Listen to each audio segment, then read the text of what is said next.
আসসালামু আলাইকুম, আশা করি সবাই ভালো আছেন। তো প্রতিনিয়ত আমরা বাথরুমের কাজগুলা করায় থাকি। তো এখনও আমরা ভালোভাবে জানি না তো একটি বাথরুমের প্রয়োজনীয় কয়টি পয়েন্ট ব্যবহার করতে হয়। তো আজকে ভিডিওতে দেখিয়ে দিব আপনারা কয়টি পয়েন্ট একটি বাথরুমের মতো বাথরুমে ব্যবহার করবেন। তো ভিউয়ার্স, দেখতে পাচ্ছেন আমরা একটি জর্নাল লাইন দিয়েছি। তো তারপর দেখতে পাচ্ছেন 25 টকের নিচে আমরা একটি অ্যানসার লাইন দিয়েছি, সেটা দিয়েছি 8 ইঞ্চি নিচে। তো তারপর দেখতে পাচ্ছেন একটা বালতির স্টেপ দিয়েছি, সেটাও আমরা 8 ইঞ্চি শর্ট পাইপ লাগিয়ে নিয়েছি।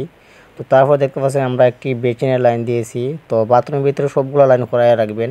তো আমরা একটা বেচিনের লাইন দিয়েছি। তো পিলার থেকে আমরা প্রায় 1 ফুট সাইডে দিয়েছি বেচিনের লাইনটা, যাতে আমরা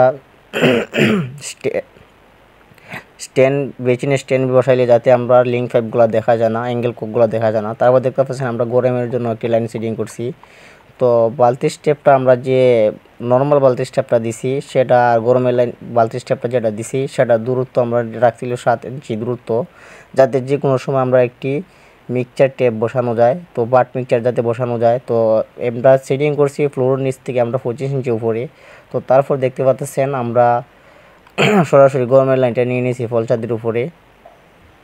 তো আপনারা যখন একটি বাথরুমের কাজ করাবেন সবগুলো পয়েন্ট করাইয়া রাখবেন, যাতে আপনাদের ভালো হয়, যে কোনো সময় যাতে আর কোনো কিছু করানো লাগে না।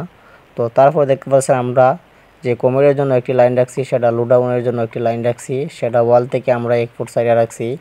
তো তারপর দেখতে পাচ্ছেন আমরা তো একটি ফুট শাওয়ারের লাইন রাখছি। তারপর দেখতে পাচ্ছেন আমরা যে কমেটের ফায়ারটা আছে, কমেটের ফায়ার থেকে আমরা যে বোতাম শেপটা সেটিং করছি, সেটা আমরা 1 ফুট উপরে সেটিং করছি। তো ভিউয়ার্স, আপনাদের জন্য আমি প্রতিনিয়ত ভিডিও আপলোড করি। যদি আমার চ্যানেলটি ভালো লাগে থাকে তাহলে আমার চ্যানেলটি সাবস্ক্রাইব করে পাশে থাকবেন। আর এই ধরনের ভিডিও দেখতে চাইলে কমেন্ট করবেন। তো কাজটা কীরকম হয়েছে সবাই কমেন্ট করবেন। ভালো থাকবেন, সুস্থ থাকবেন। নেক্সট ভিডিওর জন্য অপেক্ষা করবেন। আসসালামু আলাইকুম।